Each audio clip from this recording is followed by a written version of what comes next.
panjang warna putih itu ada di atas. Dalam hati saya, ini kosong kok. Ya udahlah, mungkin besok pagi kalau memang sempat, terima kasihnya. Kalau sekarang enggak, ya saya balik aja. Itu pikiran saya.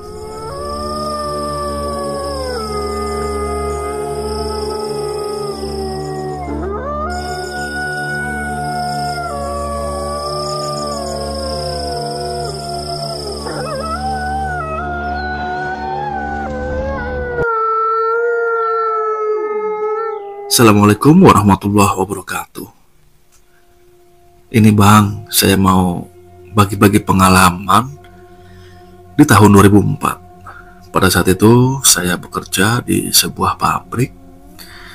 Saya lumayan lama kerja di pabrik itu. Dan di pabrik itu saya ada kawan. Beliau ini dari daerah Wonogiri. Sebutlah namanya Bagas, dan ini bukan nama sebetulnya. Karena memang sudah akrab, Bagas ini punya rutinitas pulang kampung 3 bulan sekali. Akhirnya saya pun iseng dan bertanya-tanya, bolehkah kalau saya ikut pulang kampung ke daerahnya? Ternyata dengan senang hati Bagas pun menerima. Di hari haknya, akhirnya kami berdua itu datang ke sebuah polbus yang memang biasa langganan dari Bagas. Sekitar pukul 18, bus itu pun akhirnya meninggalkan kota Jakarta.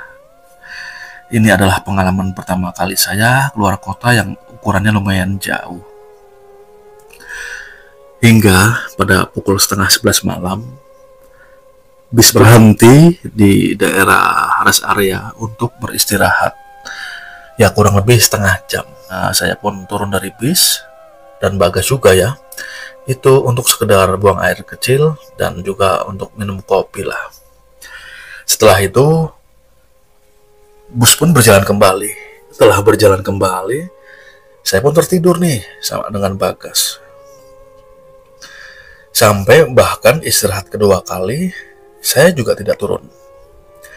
Turun-turun itu sudah sampai ke terminal Wonogiri.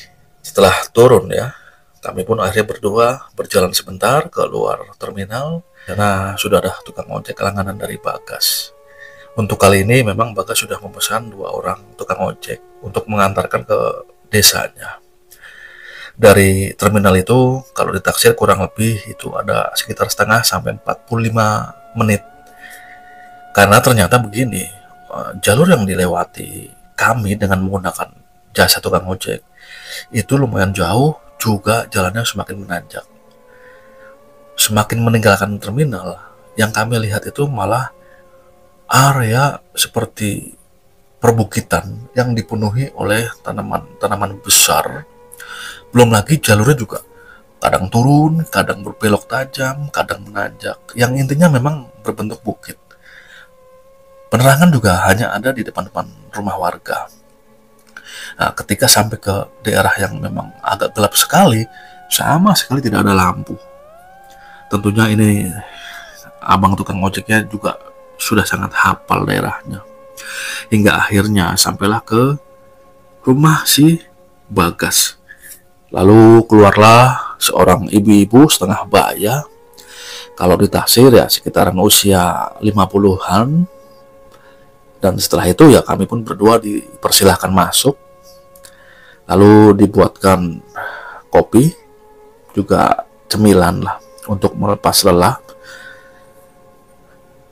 Sampai ke rumah Bagas itu kurang lebih sekitar jam 4 lebih lah ya, setengah 5 kurang. Setelah itu, sesudah azan berkumandang, azan subuh, kami pun beristirahat. Lalu bangun itu sekitar jam 9 pagi.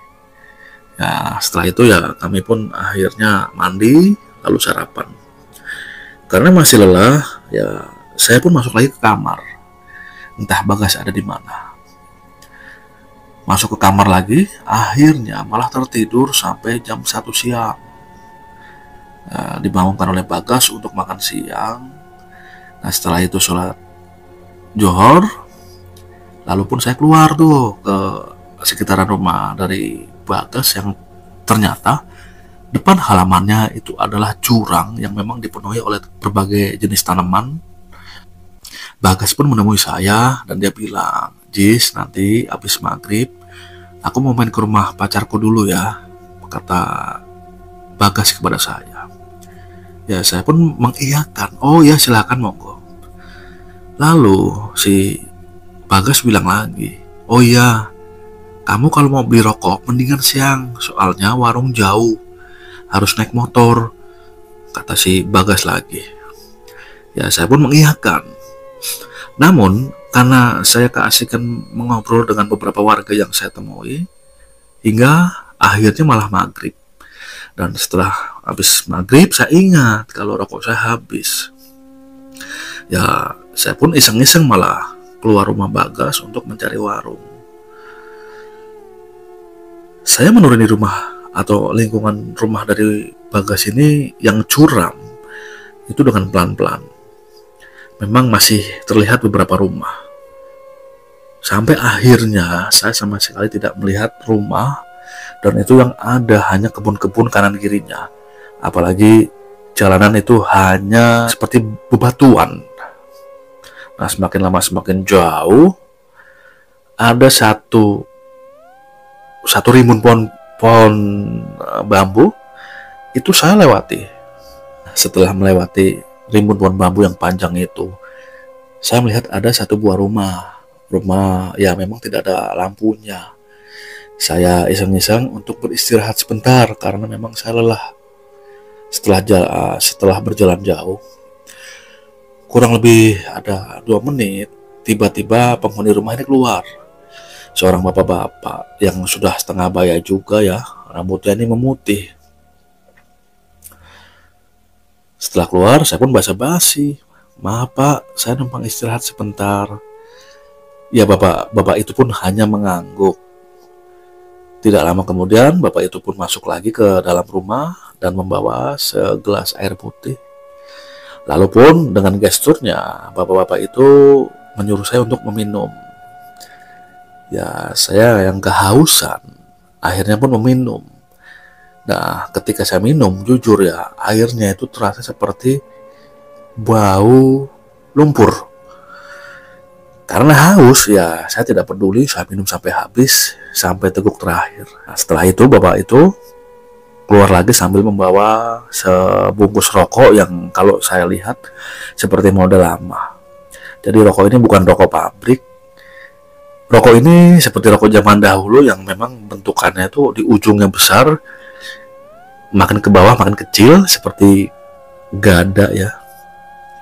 Sepertinya bapak ini tahu kalau saya memang ingin merokok. Ya, akhirnya saya pun mengambil sebatang. Saya juga meminjam korek dari bapak ini, dan ketika saya nyalakan ya, itu yang dominan ada bau kemenyan. Juga seperti ada bau cengkeh. Karena saya hafal dengan kedua bahan tersebut, saya pun menikmati. Dan bapak itu juga sama membakar rokoknya. Setelah itu, kurang lebih sekitar 15 menitan, kami berdua menikmati rokok. Bapak itu pun akhirnya masuk ke dalam. Karena rokok sudah habis ya, dan saya juga sudah segar, saya pun akhirnya ingin pamit. Saya masuk ke dalam rumah juga, namun kaget, ternyata di dalam rumah itu gelap juga. Tidak ada benda-benda lain selain memang ada bangku panjang dan meja panjang. Saya bahkan sambil meraba-raba, betul-betul gelap sekali. Hingga akhirnya di sebelah kiri saya melihat ada bekas seperti kamar. Itu ada pintunya. Saya buka. Kok kosong? Malah ada seperti model guling ya, guling yang panjang warna putih itu ada di atas. Dalam hati saya, ini kosong kok. Ya udahlah. Mungkin besok pagi kalau memang sempat, terima kasihnya. Kalau sekarang enggak ya saya balik aja. Itu pikiran saya. Saya pun keluar dari rumah itu. Tidak lama itu tiba-tiba ada 2 buah motor. Lampu sorotnya memang terang sekali. Dan ternyata itu adalah Bagas. Tanpa banyak basa-basi, Bagas langsung bilang, ayo buruan naik, buruan naik, kata si Bagas. Saya yang kaget dan terkesima ya mengiyakan saja, saya langsung naik. Hingga saya pun sampai ke rumah Bagas.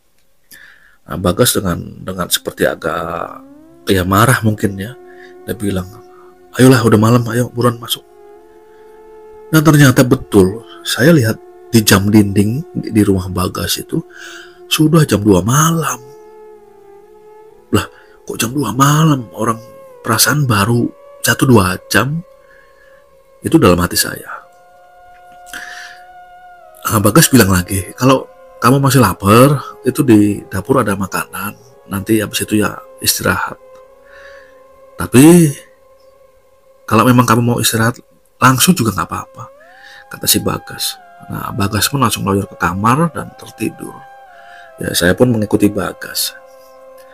Hingga pagi hari, itu akhirnya kami bertiga pun cerita.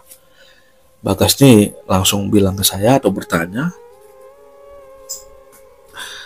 semalam kemana aja? Orang aku cariin lama kok nggak ketemu-temu. Aku pikir kamu nyasar, kata si Bagas sambil agak merah pada mukanya. Di situ saya menceritakan semuanya apa yang saya alami. Ketika saya menceritakan itu, si Bagas malah seperti tegang wajahnya. Apalagi ibunya dari Bagas ya, itu juga sama. Nah setelah selesai saya menceritakan, Bagas bilang, aduh kamu itu ngerokok sama demit, kata si Bagas. Lah kok demit? Kata saya bertanya ya. Ya iyalah, gimana gak demit, itu kan rumah kosong. Malah begini, kalau kamu tahu, dulu yang punya rumah itu adalah paranormal. Banyak pasiennya dari luar kota atau luar daerah. Kemudian di satu hari, ya hitung saja, sebut saja dengan Mbah Dukun ini menggantung di rumahnya. Kalau di perkiraan sih ini bunuh diri lah. Hingga akhirnya jenazahnya pun diurus oleh warga. Dan setelah dikuburkan, ini rumah itu kan kosong tuh.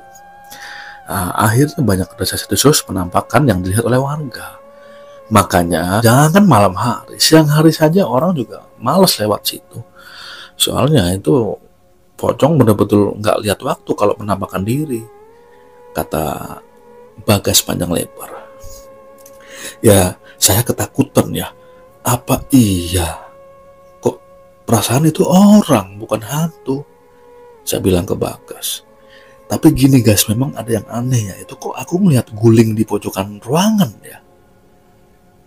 Wah ini Bagas makin aneh, makin dia begidik katanya. Nah itu dia itu lagi ada di atas posisi menggantung. Bentukannya putih kan, kayak guling, kata si Bagas bertanya. Iya, waduh, kenapa aku nggak kepikiran ya, kata saya nih. Nah, setelah mendengarkan seperti itu, saya malah ketakutan. Aduh, gimana ini ya, kata si Bagas lagi kan. Yaudah nggak apa-apa, kamu toh nggak ganggu, emang juga istilahnya hanya numpang ngerokok di sana, kata si Bagas. Tapi gini gas, aku sempat minum gelas, gimana itu?